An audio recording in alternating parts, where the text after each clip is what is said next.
Hey y'all, I was sitting at my desk filming shorts and just decided that I wanted to film a longer video and didn't want to leave the comfort of my chair. New location unlocked. By the way, I thrifted this chair. It's one of those like Sherpa chairs. Thrifted it for like $10 and it was brand new.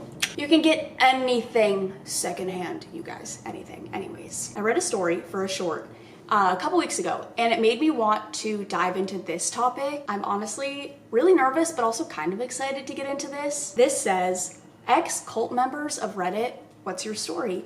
How did you end up in a cult and how did you escape? My parents were born into it. They had 6 kids, of which I'm the eldest. I realized over time the place was toxic, pedophilia, especially in leadership, and the things we did weren't normal and we could not live properly within the cult. I wanted to leave, but I couldn't abandon my family. While we were living in Europe, my parents had to consider a new place to live after our visas expired. We're all American, but lived in Europe most of our lives. I was around 20 and I told them I was moving to the US because I wanted to go to college. They decided to come with me because they needed my help, and together we worked to distance ourselves from that previous life. Then they actually replied to another comment, and I think this goes more in depth on their experience maybe. I don't know, we'll see. That cult was entirely disconnected from society and lived within its own financial structure, so leaving was greatly discouraged and framed as failure, no matter the reason. Higher education was also frowned upon unless you already had obtained the degree before joining. Leaving wasn't met with much resistance though, but getting the courage to do that was another thing entirely. A girl I knew said she wanted to leave, and within a week she had moved to another country and started a new life. Probably 10 people talked with her to determine if it was really what she wanted, but they all knew that she'd already made up her mind. They all acted like someone had just been diagnosed with a terminal disease and that there was no use fighting it. My dad approached me when I was 12 and told me I needed to decide if I wanted to stay, because if I didn't, he would give me a ticket to fly to another continent where some of his relatives were living and I could go to school and transition out of the cult. He framed it as jumping off a cliff, and I was scared shitless because I would have to start my life over and figure out everything on my own. I know he just wanted what was best for me, but he was misguided in what life was actually about and completely unaware of the oppression and restriction that the cult forced upon its members. That's most likely due to the fact that the cult life was all that he knew, and he didn't understand what people were capable of achieving outside of the environment of the cult. When we moved to the US, my dad changed his plans for the family, moved with me, and asked me to stick around for a year or two until he figured things out. That actually turned into a fair bit more than 2 years, and it was a lot harder than he had imagined. Once they were in a decent enough place, I moved out and finally started my own life. Called me a few weeks ago and profusely thanked me for helping him figure out how to be a good father and how to properly provide a good life for his family. None of us speak of the cult in any capacity within our family, but my dad mentioned that he had specific ideas of what he wanted for us, even after moving to the States. All he wanted was for us to be happy. I think most of, if not all of my family would have left eventually, but I wanted to ensure they actually did.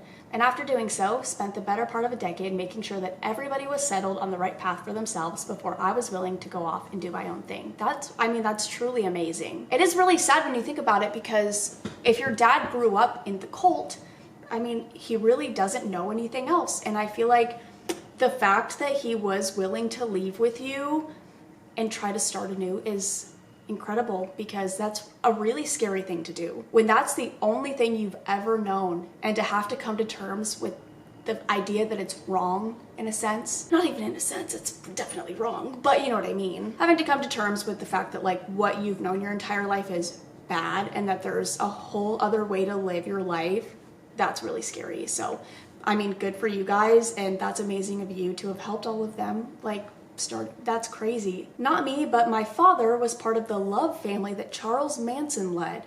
He lived in Death Valley with them for 2 years from ages 15 to 17. He was a runaway and went by the name Coyote back then.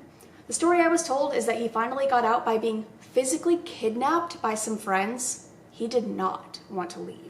Wow. I'm reading the replies to that one and I feel like I need more information. They also said this story is a bit complicated.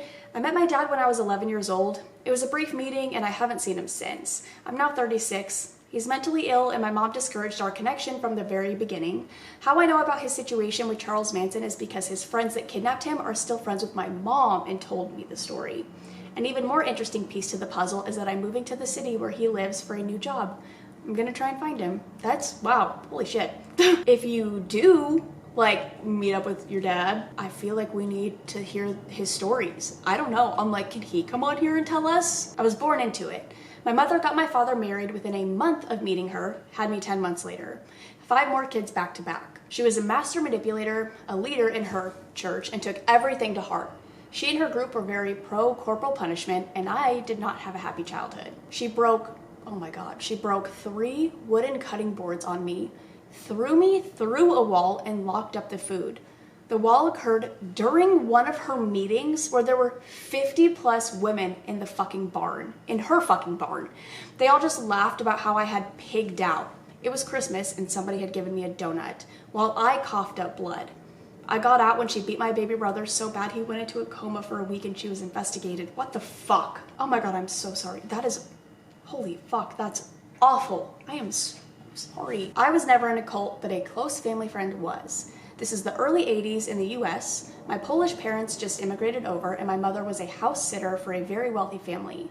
Father was an ex-cop who got rich trading stocks. He was a multi-millionaire. The man had 4 daughters, all around my parents' age, and they became pretty good friends. He would let my dad drive his cars and take the girls and my mother dancing and stuff. The youngest daughter, we'll call her Jay, was pretty spiritual. She met a cult leader while she was traveling in California and fell hard. They did the whole smother the newcomers with love thing really well. She was a rebellious girl and wanted to get away from what she thought was a domineering father. In reality, she was just a spoiled, silly kid. Jay never returned from her vacation and she phoned her parents telling them that she's staying in California with these people. She would only speak to my mother or father or her own mother. She did not want to speak to her dad or sisters at all. My father spoke with her and did not talk about her coming home at all. He was scared she would recoil from that conversation. Instead, he asks her questions about how she's feeling, what she thinks of her new friends, asks her about this leader of hers. The dude is a Christ wannabe, and over the period of several months, eventually Jay cut out almost all contact with everyone back home. They get calls from his minions, of course, asking for money. By this point, everyone is horrified. After a few weeks of silence, Jay calls again. My father talks her into letting him visit. Jay's father is thrilled, and my dad drives his happy ass to California. Upon arrival, my dad is met by 3 men, and basically shadowed by these people the whole time he's with Jay. He spends all of his time with her just talking normally, making her feel as comfortable as possible. He never mentions her family, coming back, or anything that would cause her to become suspicious of him or his intentions. Eventually, he's introduced to the cult leader. This is where he makes his move. My father is very religious. He's Polish, and Polish people are super Catholic. He's a deacon and taught Bible classes, and he's totally cool with me being an atheist, by the way. He said he was one until he was 23 years old. He starts talking about scripture with the cult leader and begins putting him into thought traps that the leader can't talk himself out of. This frustrates the leader and he starts getting upset. Jay is there the whole time and sees this. My father just keeps his cool, keeps tripping up this guy who obviously isn't invested in scripture, but uses what he can to brainwash his followers. At the end of the conversation, that leader slams his hands down on the table in front of my father and storms out of the room. He ends up looking more like a child without any real knowledge of scripture than Christ incarnate. Dad smoked at the time, and so did Jay. When they step away for a cigarette, my father asks her if she wants to go for a ride. She says something like, "I'm not sure if I can." And my dad said something like, "That's not the Jay I know." This, on top of what she just saw her Christ do, was enough to smack some sense into her. She asked if she could grab her purse, but my dad knew if she went back inside, she may lose her nerve. He takes her hand, tells her she doesn't need her purse, and leads her gently into the car. He drove her back that day. This all happened before I was born, and I've met Jay a few times. They live a few states over. You'd never have guessed that this sweet old lady would get caught up in some crazy shit like that. I have never heard Jay mention it, except for alluding to my father saving her life once. She made him cry with that one. Super sweet lady. I love your dad. I love your dad. And I think his approach to that was, quite literally perfect, and it worked, so it was, but not like making her feel stupid or like that she's making a mistake and like allowing her to see it for herself. I don't know, like never talking to her about coming home, forcing her to come home or anything like that, because she would have just ended up resenting all of them. That truly is amazing though. Most cults don't start as such. They evolve into cults as the leader gains absolute devotion to the point he can overrule the Bible without losing any of the members. Mine started as a simple non-denominational evangelical church. Then the pastor started making weird claims about himself. Some people started having visions confirming the pastor's claim. Any doubtful soul was quickly rebuked as lacking faith. I was quarantined in that bucket, then quit when he promoted himself to apostle and changed his name to Paul. A lady had a vision that God is changing his name to Paul, so now he goes by Apostle Paul. It's still going on. Last I heard, there were fierce infighting. The apostle initiated a purge to get rid of rising stars below him. Others had started having visions about themselves, challenging the uniqueness of the apostle. It's sad. I genuinely think he was initially sincere, but got corrupt along the way. I was born into Scientology. I spent hundreds of hours as a kid doing TRs and auditing.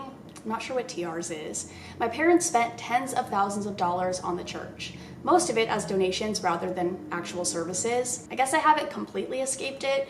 I still live with my parents, and the type of thinking in Scientology still crawls around my brain. I don't do courses, auditing, or events anymore. Scientology is supposed to save the entire universe. If that's the case, they should be handing out copies of Dianetics like hotcakes. It doesn't make sense to have such high barriers of entry if the material can literally salvage the universe. I also noticed at school that people could be happy without Scientology, and their lives weren't miserable. I was the only one that wasn't happy even though I had the tech. All those axioms about the world just don't fucking work. I honestly don't know much about Scientology, if I'm being completely honest, but it intrigues me. Because I see a lot of people talk about it. Not intrigues me like I want to join. I shouldn't have said it like that. Just the cult aspect of it is interesting. I don't want to be a part of Scientology. Don't you? I was born into a cult. I left when I was 17. My parents and their beliefs seem very normal until you look below the surface. The organization I was born into, known as the church in my home state, is nothing more than charlatans trying to make a quick and easy buck. Now that the internet exists, more and more people are leaving it because the truth is coming out. The men who began this religion were criminals, racists, and bigots. The founding prophet was a truly evil man, if you ask me. The men who led the church now speak only about charity and love and being good to one another, but they lie through their teeth and ostracize anyone who tries to deny their faith. I didn't even realize I was in a cult until after I left. And looking back, it terrifies me. When I left the church, my entire community, including my family, abandoned me and demonized me. I'm in my mid-20s and I don't think I've recovered psychologically. The cult emphasizes a lot of its teachings on sin and sinning and pretty much just makes you feel like shit if you are anything less than perfect. There are good people involved in the church, but to me, they're just sheep. Everyone turns a blind eye to the wrongdoing and pretends that the men in power are good, wholesome individuals. I'm rambling now, so I'll stop. If anyone has any questions, let me know, and let's see if they actually answered any, because I'm curious. Okay, they didn't really give any more information. Like, there's no, actual questions in the thread. It's just them responding to it. Whatever. We're gonna move on. I was born and raised for most of my life in a cult, though most people, including me for most of my life, think of it as a religion. I never really saw any problem with it because I was just talking about the Bible and stuff, but it consumed my life. I was in church 5 or 7 days a week, plus school, and one-on-one Bible tutoring 3 days a week. Anytime I went to sleepovers or parties, it was strictly with people from our church. I had the advantage of being poor. My parents couldn't afford to have me homeschooled, so I went to public school. I was instructed to not speak to anyone unless absolutely necessary while at school, which obviously didn't happen. From birth, we were taught everyone outside of the church was unholy and directly influenced by Lucifer and his demons, and we must not listen to anything they say, which was all good and fine for a while until I wanted to take music lessons at school. Suddenly, everyone in the church became very present in my life and would remind me that by taking voluntary lessons, it would increase my time spent with demon-influenced people. That's insanity. I just couldn't figure out how music class was gonna allow Satan in my life, and that's when me and my siblings began to really question everything. I decided to devote more time to the church and began really trying to learn as much as possible with the goal of moving up within the church. Most of the higher-ups didn't like all the questioning and probing. They could barely justify some of the basic principles when I, a 12-year-old girl, would point out flaws in their reasoning. I hardly had access to the internet despite everyone else in my generation being raised on it. So when I got the chance, I researched my religion and found stories from people that had left after realizing it was a cult. My siblings and I managed to convince my dad that it wasn't worth staying in something so corrupt. My dad was actually raised in a different religion and only converted after marrying my mother, so he was glad his doubts were being echoed by his children. My mother was upset with his decision, but also firmly believed that a wife should listen to her husband. Oh my God, I haven't been back in years, but the church still tries to get us to come back. We have moved 4 times since, and they always seem to find us. What the fuck? That's scary. That's scary as fuck. I wasn't, but my dad was. My grandma's pretty nuts, fun for a weekend, but I cannot imagine having her as a parent that you have to live with every day. Things like chasing her then husband with a chainsaw and not remembering it. She goes by Peta because she believes she's the reincarnation of the Apostle Peter. She also got them into several communes and cults. Easily the funniest story from that is when the leader of one of them started claiming to be the second coming, and without skipping a beat, she laughs and says, "No, you're not. I knew him."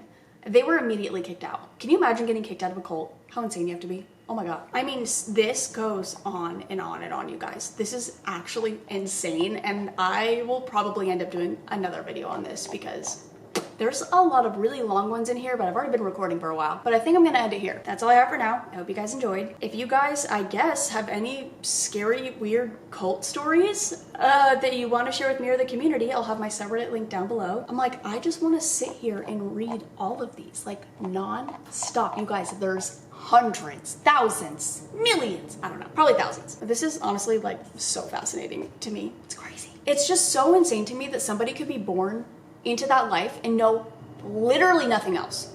Like, am I in a cult? Like, what if I'm in a cult and I don't even know it? Okay, that doesn't make any sense. That's gonna be like my new like OCD thought is like I'm in a cult and I don't know, but I don't even know what my cult would be. Toontown? Ugh, I don't know. Anyways, I'm gonna go. I love you guys so much and I will see you in the next one. Bye.